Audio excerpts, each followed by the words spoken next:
मित्रों, मंत्रों के चमत्कार कहाँ से आते हैं?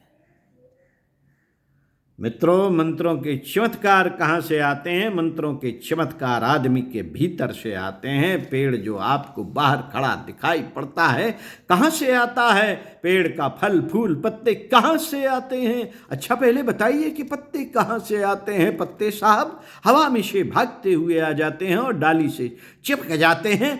अच्छा, फूल कहाँ से आते हैं? फूल रात में तारों से ऊपर से गिरते हैं और पेड़ पर चिपक जाते हैं। और ये फल कहाँ से आते हैं? फल गुरुजी रात में बादल आते हैं और बहुत से फल लाते हैं। अच्छा, तो फल क्या करते हैं?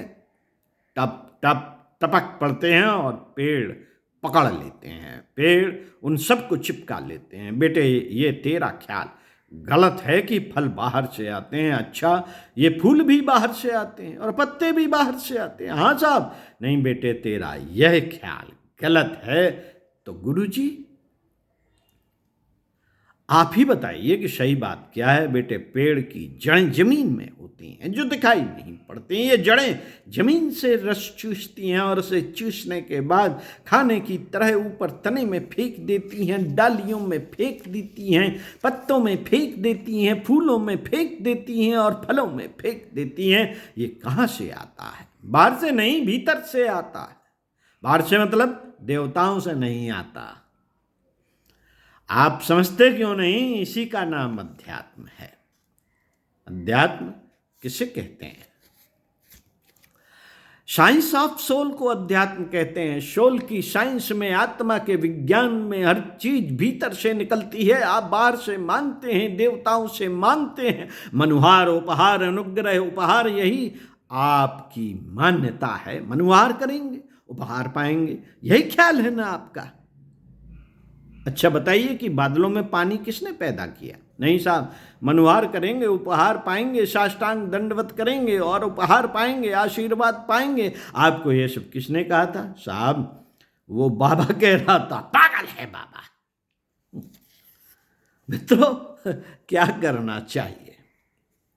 आपको वास्तविकता के नजदीक आना चाहिए। वास्तविकता के फायदे बताने के बाद मैं आपको आध्यात्मिकता के तरीके बताना चाहूंगा कि आपको क्या करना चाहिए। वास्तविकता के फायदे जानने के बाद यदि आपको काफी मालूम पड़ते हो तो आप अध्यात्म के नजदीक आइए, और अगर भी ये कम मालूम पड़ते हो तो आप ना भी आए तो कोई हर्ज नहीं। हमने तो इससे 3 फायदे उठाए हैं। पहला फायदा यह आता है कि हमारा भीतर वाला हिस्सा, जिसको हम अंतःकरण कहते हैं, इतना शुद्ध और पवित्र हो जाता है कि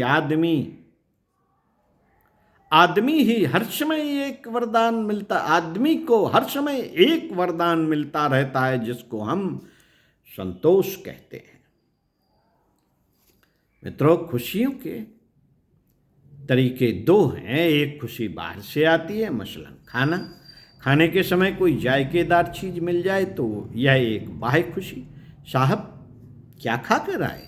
पेड़े खाकर आए, लड्डू खाकर आए। अच्छा ठीक। और एक खुशी वो होती है कि आप सिनेमा देखकर आए। ये कौन सी खुशियां हैं? ये चीजें मिलने की वजह से खुशियां होती हैं। ये खुशियां होती तो हैं, पर थोड़ी देर के लिए ही ठहरती हैं, फिर गायब हो जाती हैं। सिनेमा देखकर आए, गायब। मिठाई खाकर आए, गायब। थोड़ी देर में ही सारी खुशियां गायब। ये टिकाऊ नहीं होती।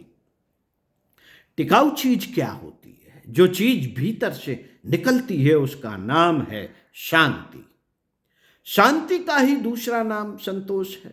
शांति के बारे में आपने सुन रखा है। उस चैन को शांति नहीं कहते। कोई मुसीबत ना आए, हल्ला गुल्ला न मचे, कोलाहल ना हो, इसे शांति नहीं कहते। नहीं साहब, शांति उसे भी कहते हैं कि काली कमली लेकर चले जाएंगे और कहीं गुफा में रहेंगे जहाँ कोई झंझट घोटाला ना हो, कोई बोले वाले नहीं, हर तरफ शांति हो। बेटे, ये मान्यता गलत है। गलत है ये मान्यता। यह शांति की परिभाषा नहीं। शांति की प्राथमिक परिभाषा यह है कि आदमी को संतोष रहता है। संतोष किसको रहेगा? संतोष सिर्फ एक आदमी को रहेगा जिसने अपने जीवन का क्रम ऐसा बना लिया है कि जिससे उसके अंदर अंतर्द्वंद नहीं रहते। अंतर्द्वंद क्या है? अंतर्द्वंद बेटे दो साणों की लड़ाई की तरह है। दो साणों की लड़ाई देखी है? देखी है ना आपने?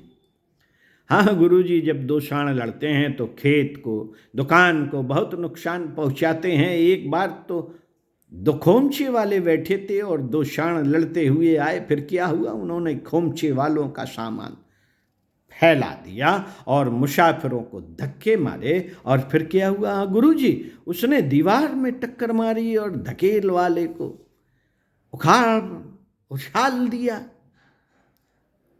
एक दिन हमने खेत में लड़ते हुए साण देखे। वो क्या करते थे गुरुजी? वे दोनों ऐसे लड़े कि बेचारी गेहूं की फसल और धान की फसल को चौपट करके धर दिया। लड़ते लड़ते वे सब चौपट कर गए। मित्रों, साण कहाँ होते हैं? साण हमारे भीतर रहते हैं। साण कौन होते हैं? एक तो वे जिन्हें अवांछनीयता कहते हैं, अनैतिकता कहते हैं। बेटे, हमारे भीतर एक नैतिक पक्ष है और एक अनैतिक पक्ष है। दोनों के भीतर कोहराम मचता रहता है। दोनों के बीच लड़ाई चलती रहती है। यह लड़ाई कभी बंद नहीं होती। एक कहता है कि आप मान जाइए, दूसरा कहता है कि आप मान जाइए। दोनों नहीं मानते। हमारे भीतर जो शैतान बैठा हुआ है वो भी नहीं मानता और अंदर बैठे भगवान से कहते हैं कि आप ही चुप हो जाइए, तो वो भी नहीं मानता। दोनों के भीतर जो कोहराम मचता रहता है, अंतर्द्वंद चलता रहता है, उसकी वजह से हमारे भीतर अशांति पैदा होती है। हर जगह अशांति, हर जगह अशांति, हर जगह नाराजगी, हर जगह असंतोष हमारे भीतर छाया रहता है।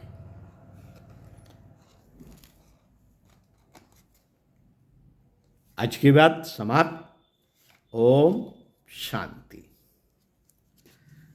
साथियों, उसको 2-3 बार सुनिए, पढ़िए नहीं, सुनिए।